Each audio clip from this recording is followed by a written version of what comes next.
এর পরের 2-3 দিনে নদীর পার থেকে কয়েকজন জেলেকে রাক্ষসরা একইভাবে ধরে নিয়ে গেল। এতে করে গ্রামে আতঙ্ক ছড়িয়ে পড়ল। গ্রামের মোড়ল মশাই সবাইকে নিয়ে আলোচনায় বসলেন। তখন রাজু বলল, আঙ্কেল, স্কুলে তালহা নামে আমাদের এক বন্ধু আছে, নদীর ওই পারের গ্রামে বাসা।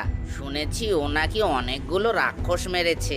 আমরা কি রাক্ষসগুলো মারার জন্য তাকে ডাকতে পারি? কি বলিস রাজু? তোর স্কুলের বন্ধু মানে তো তোরই সমান। অতটুকু ছেলে ওই রাক্ষসের সাথে কি করে পারবে? কিন্তু তোমাদের কাছেও তো আর কোনো উপায় নেই, তাই না? কাল সকালেই আমি তালহার কাছে যাব।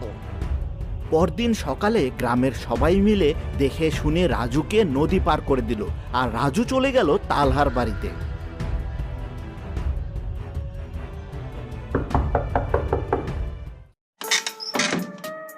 আরে রাজু, তুই এত সকালে আমার বাড়িতে? তোর ব্যাগ আর স্কুল ড্রেস কোথায়? আর এই কয়দিন ধরে স্কুলে আসছিস না কেন?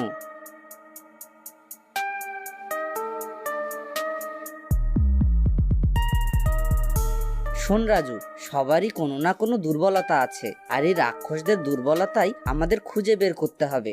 এবার চল আমার সাথে, আমিও যাই, গিয়ে সচক্ষে রাক্ষস দেখে আসি।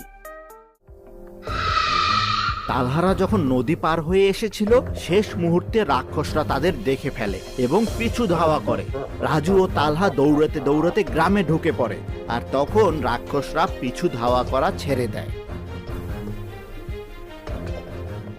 এখন বলুন তো, আপনারা ওই রাক্ষস সম্পর্কে কি কি জানেন? ওদেরকে তো নদীর ধারেই বেশিরভাগ দেখা যায়। তারা এখনো গ্রামে আসা শুরু করেনি।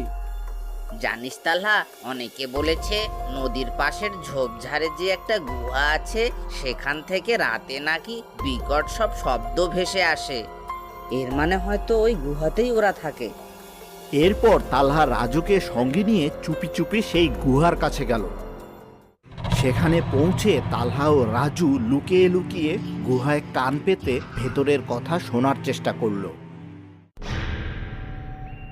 এই যা, আবার খিদে পেয়ে গেল।